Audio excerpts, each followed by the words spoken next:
குழந்தையின் படிப்பு செலவுக்கு எப்படி பிளான் பண்ணலாம்? இன்னைக்கு எல்லாருக்குமே ஒரு பயம் இருக்கு மைண்ட்ல. குழந்தை பிறந்தா அந்த குழந்தைய படிக்க வைக்க நிறைய செலவாகுமே, அதெல்லாம் எப்படி மேனேஜ் பண்ண போறோம்? பல பேர் இந்த பயத்துல குழந்தை பெற்றுக்கொள்வதையே போஸ்ட்போன் பண்றாங்க. பல பேர் அதை தவிர்க்கவும் செய்யறாங்க. நிறைய ஃபேமிலிஸ்ல சிங்கிள் சைல்டு இருக்கிறதுக்கு இது முக்கியமான ஒரு காரணமாகவும் இருக்கு. பட் இதை ஒழுங்கா அணுகுனாக்கா நிச்சயமா இதை பெட்டரா பிளான் பண்ண முடியும்ன்றது என்னுடைய கருத்து. நான் ஒரு சிம்பிளான மெத்தடை இந்த வீடியோல உங்களுக்கு சொல்ல போறேன். குழந்தை பிறந்த மாதத்திலிருந்து மாதம் நீங்க ஒரு 6000 ரூபாயை சிஸ்டமேட்டிக்கா இன்வெஸ்ட் பண்ணுங்க.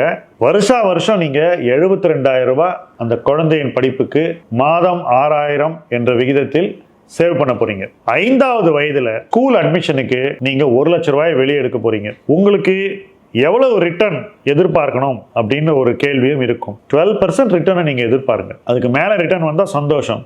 பட் 12% ரிட்டர்ன் நீங்க தாராளமா எதிர்பார்க்கலாம். 5 ஆண்டுகள் கழித்து 4,86,622 ரூபாய் உங்ககிட்ட இருக்கும். இந்த 4,86,622 ரூபாயிலிருந்து நீங்க 1 லேக் வெளியே எடுத்துட்டா பாக்கி இருக்கிற 3,86,622 அப்படியே விட்டுருங்க. காம்பவுண்ட் ஆகட்டும். தொடர்ந்து நீங்க 6,000 ரூபாய் போட்டுக்கிட்டே இருங்க. மாசம் 6,000 ரூபாய் போட்டுக்கிட்டே இருங்க.